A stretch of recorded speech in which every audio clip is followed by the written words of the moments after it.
Okay, get this.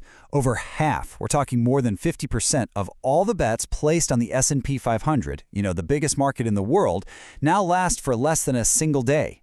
This isn't just the market getting a little faster. No, this is a complete total transformation of what the market even is and how it works. So let's dive right in, because what we're actually looking at here is the birth of what's being called the zero-hour economy. And it's exactly what it sounds like. It's a world where the market has figured out how to price, trade, and profit from the immediate instant. It's literally financialized our modern, super short attention spans. So the core idea, the big shift, is that financial time itself has been squeezed down to basically zero. We went from trading that took months for a ship to cross the ocean to the telegraph, which took minutes. And now we're in a world where the entire life of a financial product can start at 9:30 a.m. and be dead and gone by 4 p.m. And this is the crucial takeaway.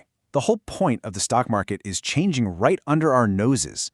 It's not really a machine for pricing a company's future earnings anymore. Looking out years ahead. Nope.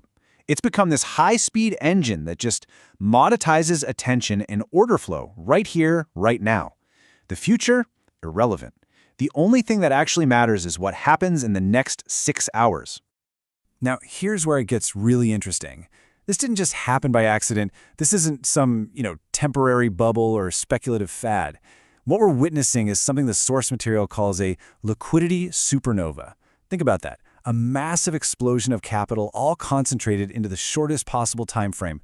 Make no mistake, this is a deliberately engineered system. Which of course leads to the big question we're going to unpack here. Who built this machine? And why? What is it really designed to do? Stick with me, because by the end of this explainer, you're going to see the hidden forces that are really pulling the strings. And more importantly, I'm going to show you how to spot their footprints in the data, using the right tools for this new zero-hour reality. And just look at this. This chart just lays out the sheer scale of it all. The volume of these zero-day-to-expiration options, people call them zero-DTs, it hasn't just grown, it has absolutely exploded. We're talking about record-shattering numbers that are basically eating the rest of the options market for lunch. But here's the crazy part, the paradox.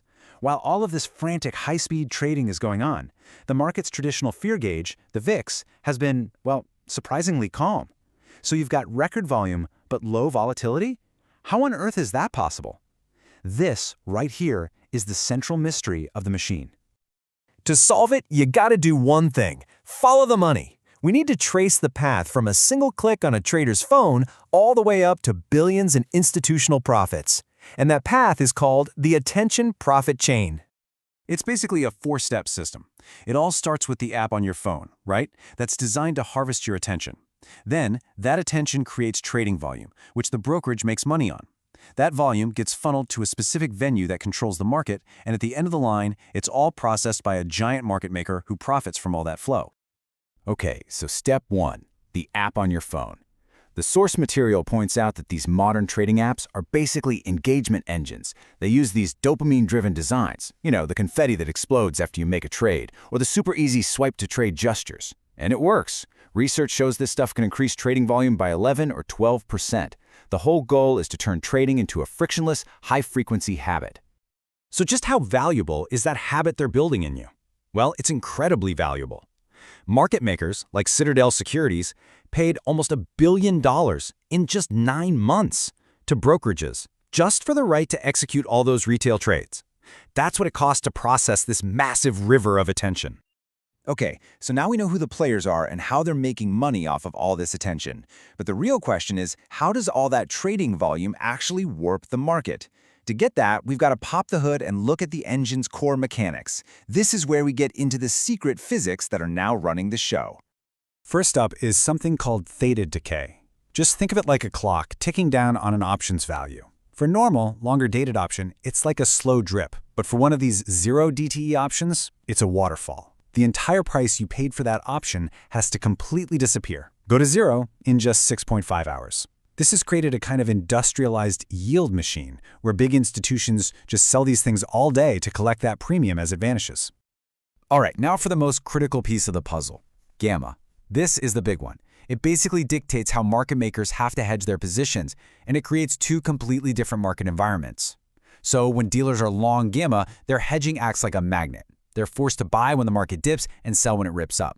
This literally sucks the volatility out of the market and pins it in place. And this is the answer to that paradox from earlier.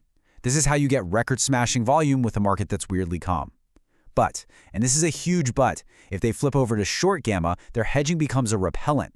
Now they're forced to sell into weakness and buy into strength, which just pours gasoline on the fire and can accelerate a crash. And there's one more hidden force at play here.